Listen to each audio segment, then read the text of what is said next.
Well, we're working through the Gospel of John and we're up to John chapter 7. And I'm calling today's message, The Secret to the Full and Overflowing Life. Do you like that? Sound good? To set the scene, in the last couple of chapters, Jesus started to say and do some pretty extraordinary things. And some people have been amazed and have started to follow him. And some people have been angered and have started to oppose him. In our chapter, Jesus heads up to Jerusalem. It's south, but he's going up because he's going uphill. Halfway through the Feast of Tabernacles, and he begins to speak at the temple courts.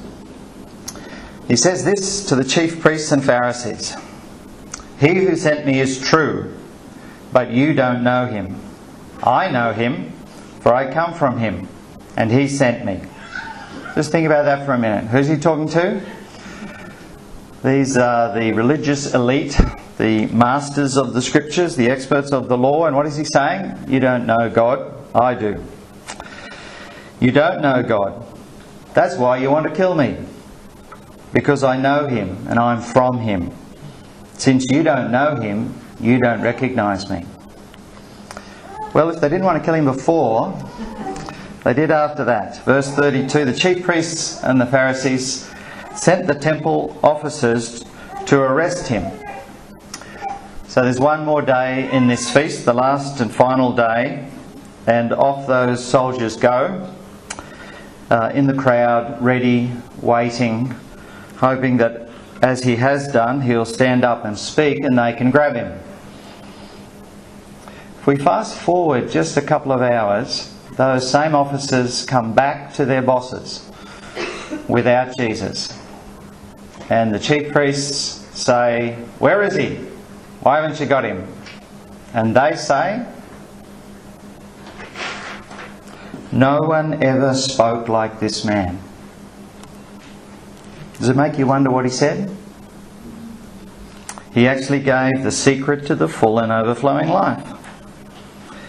But first we have to back up a little bit. What's this whole Feast of Tabernacles anyway? It's also called the Feast of Booths or Sukkot, one of the 7 annual Jewish feasts. Falls around September or October each year.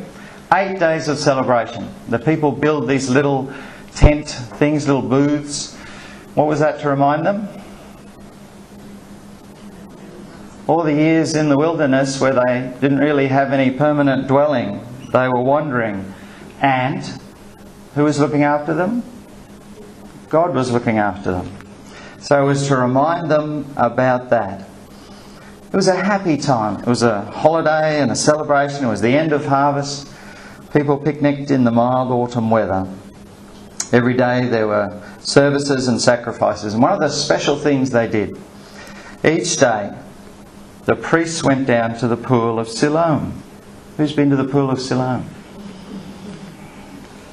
Accompanied by all the congregation, a grand procession. Now this little spring is ancient.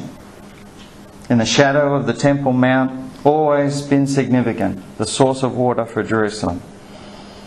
Designated priest with great pomp, ceremony, fills up a pure gold flask with the water of the spring. And then they ascend with the whole crowd and they climb the southern steps. Who's climbed the southern steps? I've got a picture of my foot on the southern step. They went through the gate, which came to be called the Water Gate because of this event. We didn't go through the gate, it's all bricked up. But as they go through, those horns, the chauffeurs all sound and the trumpets sound and everyone's cheering. And they go to the temple and the priest goes up to the altar and what does he do? He pours out that water on the altar. And the people all recite this verse from Isaiah: "With joy you will draw water from the wells of salvation." So there's music, there's psalms, there's instruments. The people are remembering how God brought a stream out of a rock, how he looked after them. And they're looking forward to the day when in the Messianic kingdom there'll be a flow of water, living water. The whole ceremony, the parades, the musical instruments, the singing, was so joyous that one of the old rabbis said, anyone who has not seen this water ceremony has never seen rejoicing. Doesn't sound so great to us, does it? I wonder why we might be missing something there. Could it be that perhaps we turn on the tap and get water? We take water for granted, don't we? In a desert culture, water means life. The people were so aware of their dependence on God for rain, for the springs, for the rivers. In the Old Testament, one of the popular pictures for what God was going to do was flowing water, living water. The work of God's Spirit was to be like water, symbols of salvation. Alright, that's the backdrop. We've got our temple soldiers waiting to grab Jesus. He stands up and he says, if anyone is thirsty, let him come to me and drink. Whoever believes in me, as the scripture says, out of his innermost being will flow rivers of living water.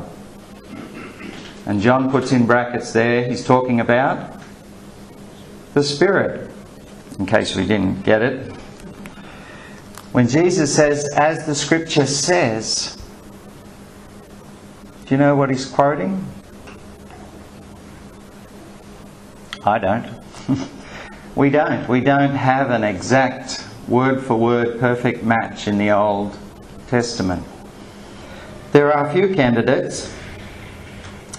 The idea is pretty common, flowing water, representing God's work in his people.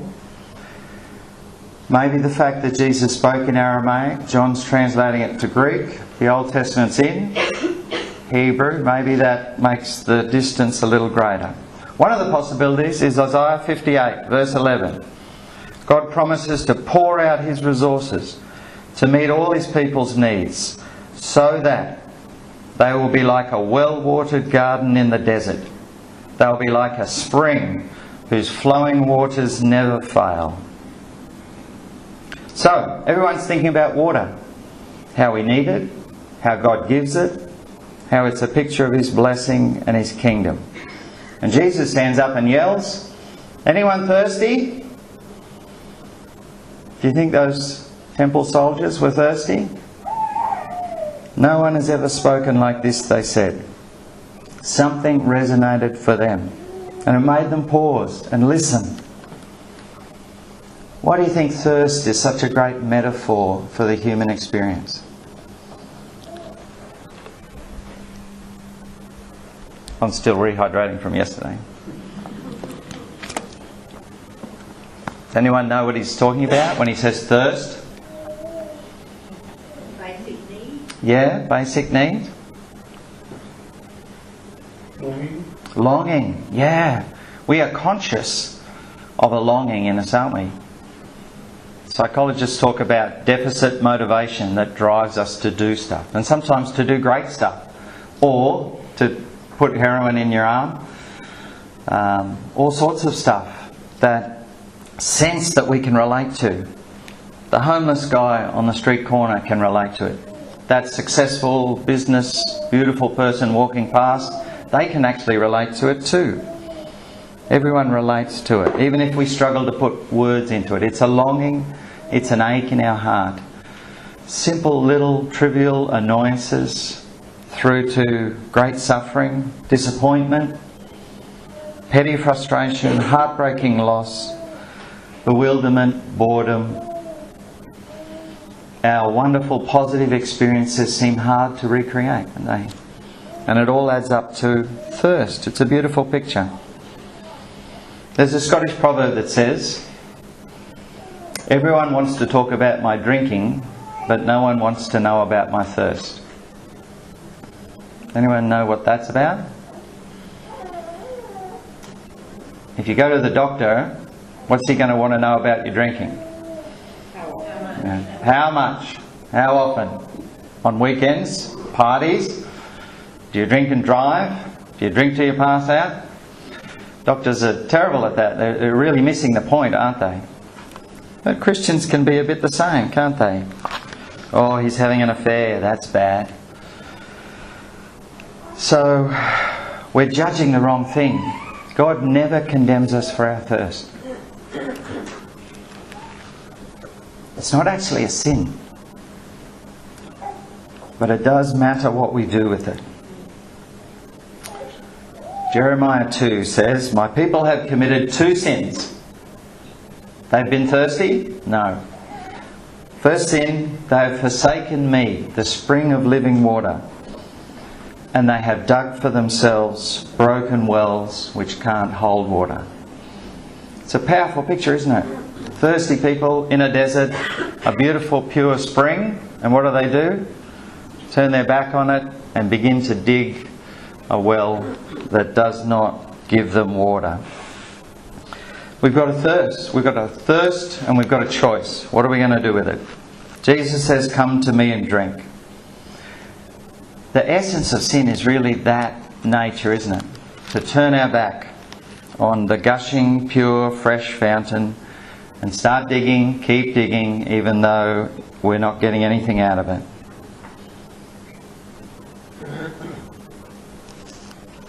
Independence at all costs.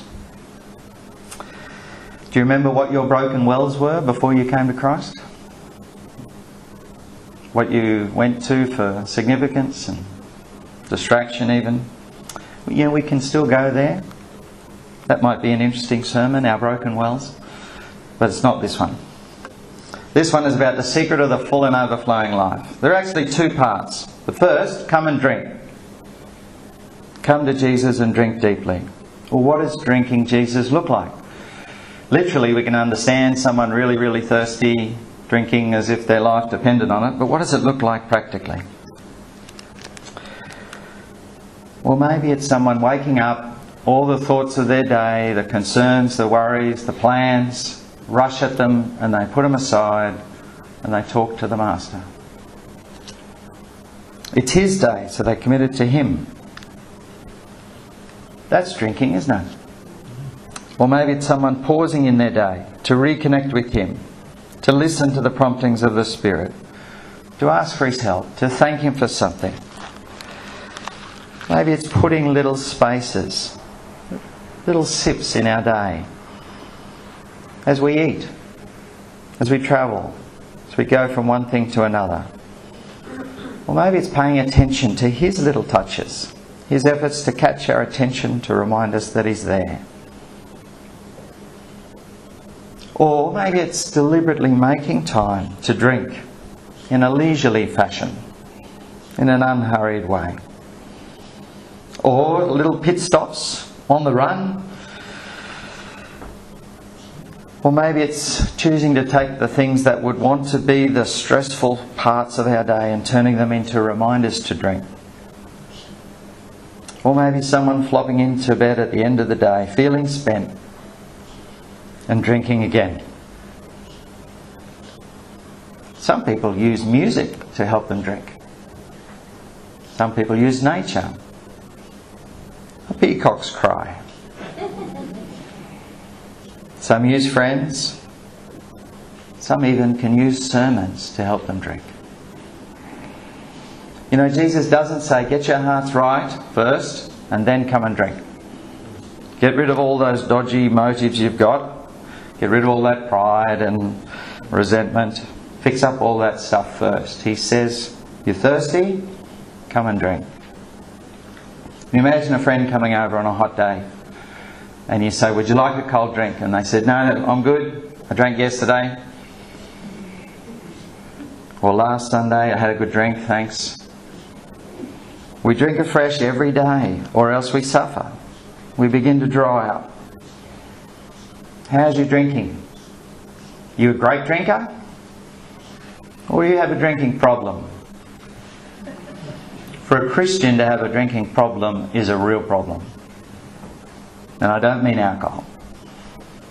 I mean neglecting to come and drink. Running on yesterday's drink or last week's drink.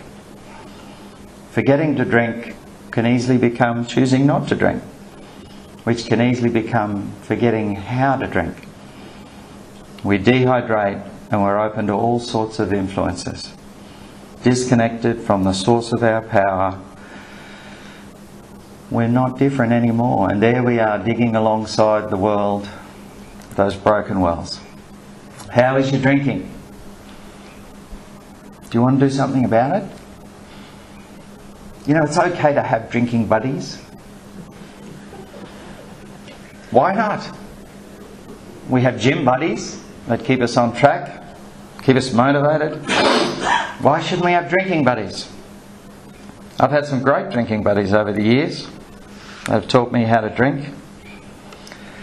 Have a think of this. Think of all the Christian heroes in history, from Jesus, Augustine, John Wesley, Amy Carmichael, Hudson Taylor, George Mueller, John Bunyan. You could rattle off dozens of them. What do they all have in common? They all made time to drink. Deeply focused, unhurried drinking time. Brother Lawrence said, I'm going to learn to drink whatever I'm doing. Whether I'm shopping, cooking, cleaning, in the chapel, I want to learn how to have a sweet, continual conversation with God, whatever I'm doing. His plan was to learn to drink all the time. Do we need to drink any less in our world? In our hyperkinetic, frantic, post-Christian world? I said there were two parts. First part, drink deeply. Drink regularly, drink often, drink deliberately. Drink on the run. What's the second? You know, we're not supposed to be cups or buckets to be filled up, to hang on to it. We're supposed to be channels, not reservoirs or dams. We're supposed to be hoses, not buckets. This is His plan. He fills us in order to make it flow out again. The second part, flow freely. How's your flow? Thanks to the menace of Christian burnout in our day, we become very careful and calculating about our flow. Rationing, mathematical, miserly, budgeting. We must not overextend ourselves like spiritual accountants. Apologies, Dave Muddy, if you're listening to this. Not that there's anything wrong with accounting, but that spirit of Scrooge, does that sound like the Spirit of God? There's a story about a pastor who goes to a remote monastery for a spiritual retreat, and this old abbot is showing him around the property, and it's a bit primitive. He takes him to this well, and there's a pump. He showed him how to pump the handle to get water. And the pastor said, I feel like that. People come to me all day, all night, and they pump and pump and pump, but I'm dry. I've got nothing for them. And the old abbot said, I guess you'll have to go deeper then. Our pastor wouldn't say that, because he's a good drinker. How is your flow? Miserly, carefully rationed trickle? Or is it a gushing abundance? If you carry a bucket all the way across your yard to these little trees that you've planted, you're likely to pour very carefully, aren't you? You don't want to waste it. But if you've hooked up the hose, you're much more likely to give them a good soak. Or if your children playing with the hose on a hot day, not paying for the water, you're bound to be liberal. Which of those pictures best fits with the character of God, do you think? It's our job to be hoses, or irrigation channels, or riverbanks even, flowing. Let the Spirit flow. Stay connected to the source. Stay free of blockages. Flow where it's needed. You ever turned on the hose, gone to where you need it, and it's not running? What's happened? You've got a kink. Could there be spiritual kinks, do you think, that stop the flow? Can you think of any? Unforgiveness is a classic one, isn't it? You want to kill the Spirit in your life? hang on to unforgiveness. Any others? Pride. Pride is like that clogging stuff that just stops the Spirit's flow.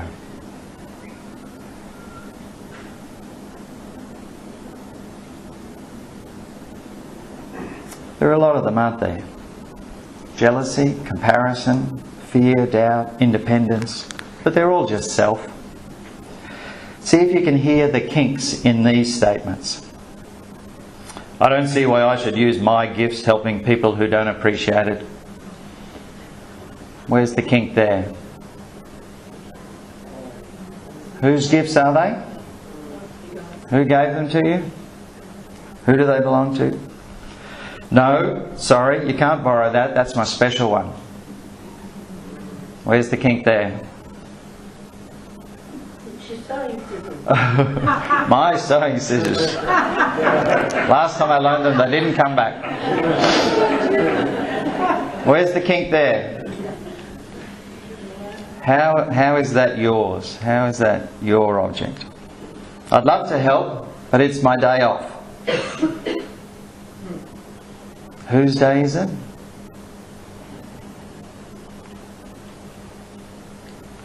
Kinks are just self, getting in the way. Richard Swenson tells a story about a day he had a kink that I can relate to. One day after church at lunch, his wife said to him, I talked to Jeff at church, he's had some back pain. And I told him we had a really good recliner chair and offered it to him. And I said that you'd drop it out to him this afternoon. He just lives out of town. My wife would never do that. Now Richard didn't have concrete plans, but he was hanging on to that Sunday afternoon. Have you ever held on to a Sunday afternoon like that? The potential for what you might be able to do. So anyway, he gets his son, who's adults, 20, loads this recliner on the back of the ute, and they take off, and the recliner falls off the back. And he's muttering. Can you imagine muttering? Stupid. Anyway, they put it back on and they drive off and they turn a corner and it falls off the side. Stupid. And then it begins to rain. And he loses his temper. And then he's got to go home and apologise. So if you're having flow problems, it could be your prostate. Or maybe there's some kinks. Maybe you need to look for that flavour of self that says, this is mine. So what does a free-flowing life look like? Actually, I am a bit of an expert on this. Not because I'm good at it, but I live with someone who is.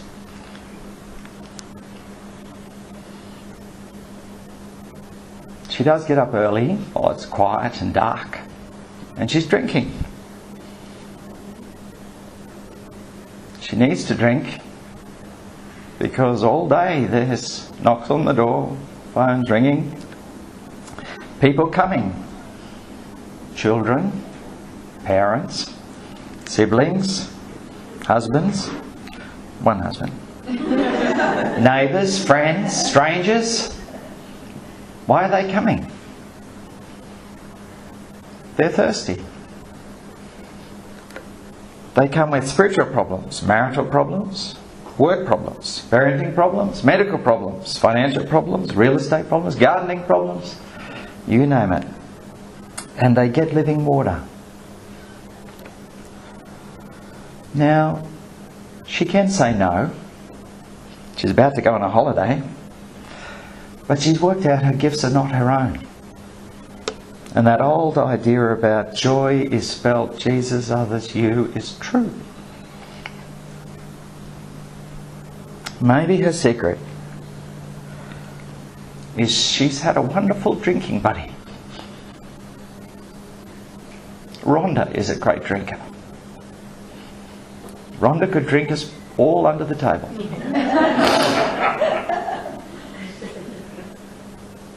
You can probably think of people that flow like that. Their day is full of giving and flowing. They don't resent it. They're using their gifts. You ever wondered what they're thinking about while they're flowing? How good am I flowing right now? I suspect they're not thinking about themselves at all.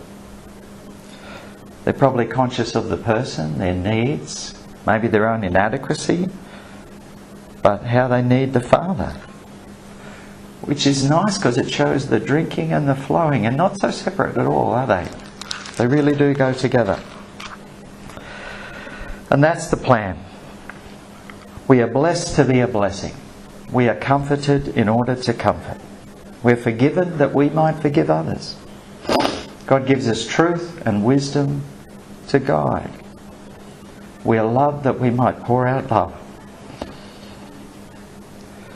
That passage in Isaiah where God promised all that stuff about the never-ending spring, the flip side was that His people were to pour themselves out for the needy, the hungry, the oppressed. The Spirit flows into us in order to flow through us.